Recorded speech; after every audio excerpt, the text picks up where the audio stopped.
Hi, Reg. Well, good morning and happy belated Turkey Day, Theodore and my Danettes. What did you do for Thanksgiving? I went to the desert. I was in La Quinta with the family, doing a little shredding on my mountain bike and relaxing and having a good time. Nice. Yes. And how was yours? Were you with family? Yes, I was, with a lot of family. Okay. Too many family. Good. Yes, but all good. That's what Thanksgiving is about. It's about being with a lot of family and getting into those heated Monopoly, Clue, Trouble, Uno arguments, which I'm sure you all got into. But your family's competitive. I know you and Cheryl are, but did you guys ever get into, like, has it ever been heated in the Miller household at Thanksgiving? Are you kidding me? Of course. Hey, don't get us all together to play a game of Monopoly.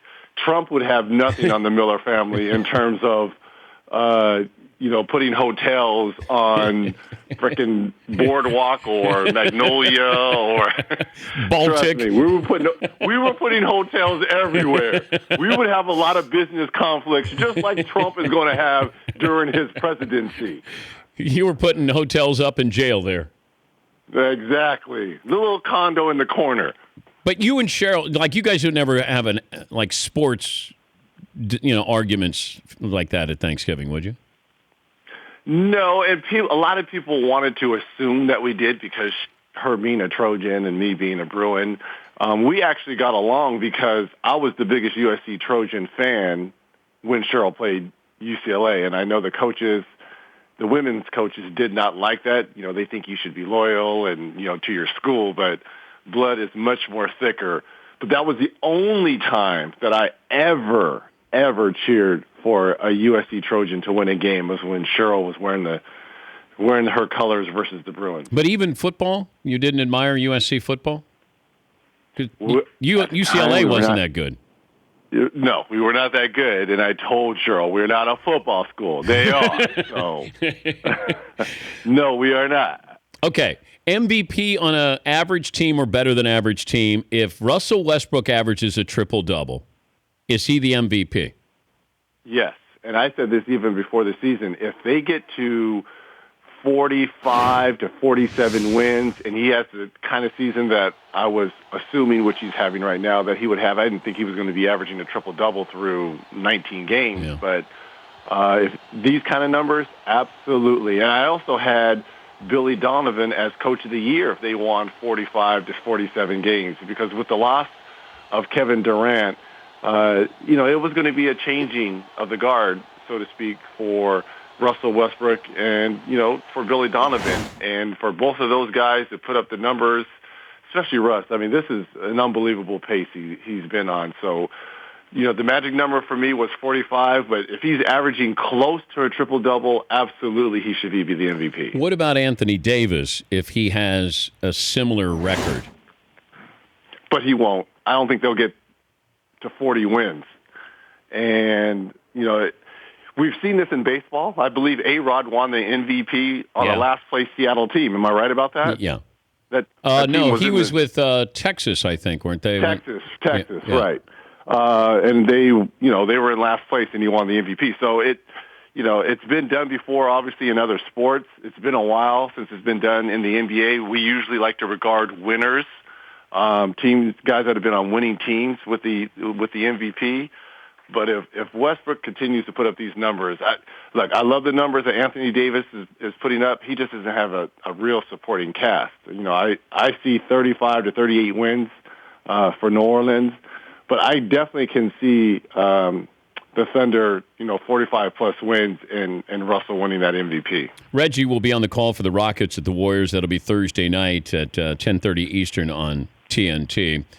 Hey, but Dan, there's a lot of other great candidates. You mentioned Houston, who I'm going to be calling on Thursday. What James Harden is doing, moving to that point guard position. And you know what? Let's stop calling him a point guard. Let's just call him a player. He's a baller. No, he's Reg, he's a points guard. By title, but he's a baller. Last year he was a shooting guard, and this year no. But I'm combining the two. He's not a point guard. He's a points guard. So he scores and he distributes. He does it. He does it all. I mean, you would put him in the MVP. I would put Kawhi Leonard in there. LeBron James. You mentioned Anthony Davis.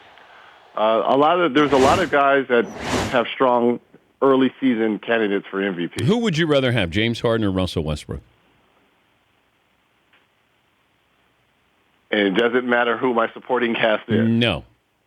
If I was starting the draft and those two guys are the first one and two. Yeah. Russell, man, this dude, that demeanor, man. This dude plays mean. I love it.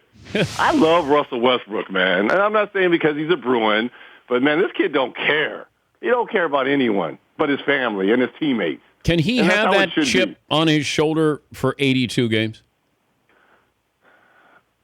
I hope Billy Donovan and them try to find rest for him because he just played back-to-back minutes of 38 and 41 minutes, and that is way too much this early in the season. So I hope they find ways to rest him, but it's different now because before when you had Kevin Durant, you could play off one another and guys could take breaks and rest. Russell doesn't have that luxury anymore because he has to do so much. He's Reggie Miller. He's got Rockets and the Warriors on Thursday night. If I said Harden or Kevin Durant? Kevin Durant. Harden or Steph? Come on, man. Why are you going down this road with me? Because you have the game coming up Thursday night. And it does not matter who the supporting cast is? No. Is that what you're saying? You're starting, because that matters. You're starting your team, and you got Harden or Steph Curry, and Reggie Miller is on the clock with the first pick. And, Reggie, your pick is? And knowing what I know now. Yes. I'm going still with Steph. Oh. But look, I'm not trying to discount what James has done and is doing because I didn't think we were going to see this type of play out of him under Mike D'Antoni's system. But he has flipped the script, and again, an early season candidate for MVP just for the simple fact the passes he's making were shots last year. Let's be honest. To me, he was borderline a selfish player last year. I don't know the rift with Dwight Howard or the system. He just didn't care. This year, he's showing that he's care, and he has incorporated his teammates along the way. And I love it. I love the way he's playing.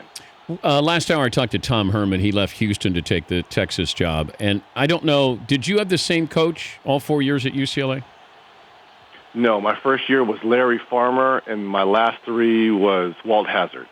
Oh, okay. Because that whole thing of a coach looking at another job and that you couldn't transfer without sitting out, but a coach can take a job. So you didn't experience that. No, but this goes back to my whole NCAA thing and double standards because why can't a player do the same thing a coach does? Especially the coaches are getting millions of dollars from shoe companies.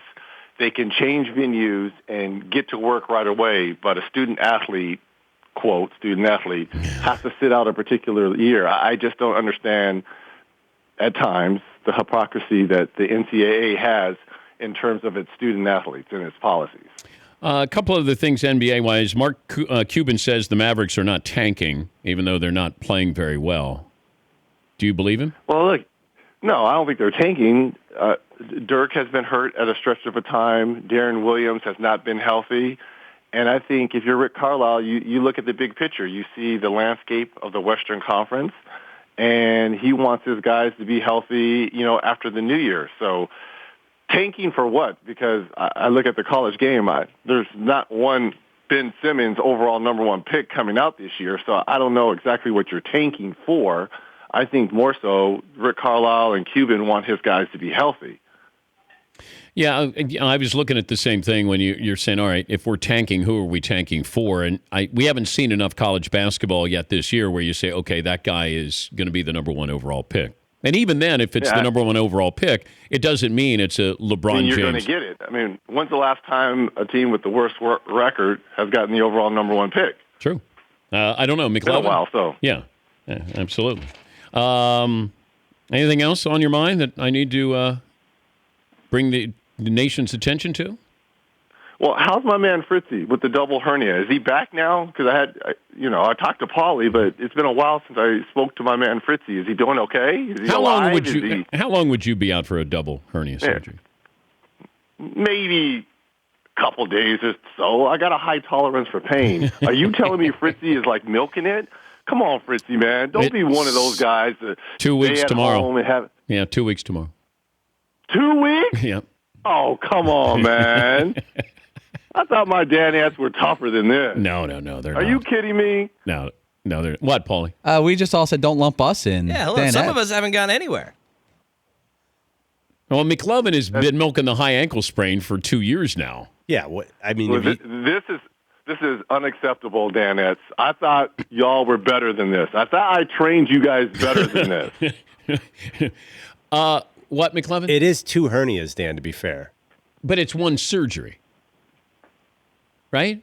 I don't know, Reggie, does 2 hernias and 1 surgery count as one surgery? It's double hernia surgery. Do we know what goes into the recovery of a double hernia? Like, what is the time? What does he have to do? Does he have to get on a walker? I mean, what is does he have to go for therapy? I have no idea. Or just bed rest? I know that Black China just had a baby with Rob Kardashian, and she's already out and looking great. So just saying, Reg.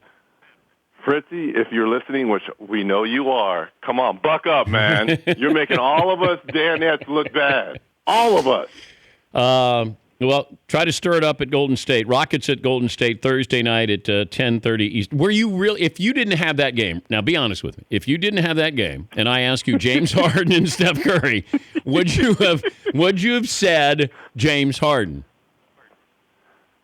What? Wait, hold on. Why do you think just because I'm doing the game, I got to go with Steph Curry? I mean, what? I'm going to see both of them.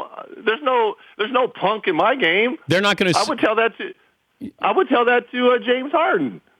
You would. I'm not. Wait, hold on. I'm not alone in my thinking. I'm sure the majority of people would go with Steph. But if you went with Harden. James Harden and Steph came up to you and said, "Reg, what's the deal? You went with James over me?" He would probably be a little disappointed, but I mean, it is what it is. A lot of guys are upset in certain things when we make predictions, all that. But it's my opinion. It doesn't mean anything. That's just my opinion. Yeah, that's when I sat down with Mark Jackson. We had dinner with Patrick Ewing, and Mark set me up, and he goes, "Tell Patrick who you would take over him." And I'm sitting at dinner with Patrick Ewing, and I go, "Well, I'd take Akeem Olajuwon over you." And Patrick goes, "All right, I don't blame you." And then that was it. But it was awkward. But Mark Jackson tried to get me with that. I wasn't afraid of Patrick Ewing. Ewing. Oh. What? I was afraid of Patrick. Really? I was. Driving the lane. Oh, he's just a jump shooting center. Come on. No. No, he's not. He was more than that. He was more than that. Matumbo would scare you more than Patrick Ewing. The finger waving, yeah, that did kind of send shivers down my spine a little bit. You never went to. You weren't going to the hoop. That's not your game. Here you go again. Go back first 8 years. Look at my free throw attempts. I'm not just shooting jump shots. Go back first 8 years. Just look at free throw attempts. I'm up there with Karl Malone. Just go back if you want to. All right. To be a little historian. Okay. Look at the free throw attempts. Okay. All right. He's Reggie. He'll be on the call Thursday night. Golden State Warriors and the Rockets at 10:30 Eastern on TNT. Reg, you're the best, Theodore. All right, buddy. The Dan Patrick Show, weekday mornings on Audience.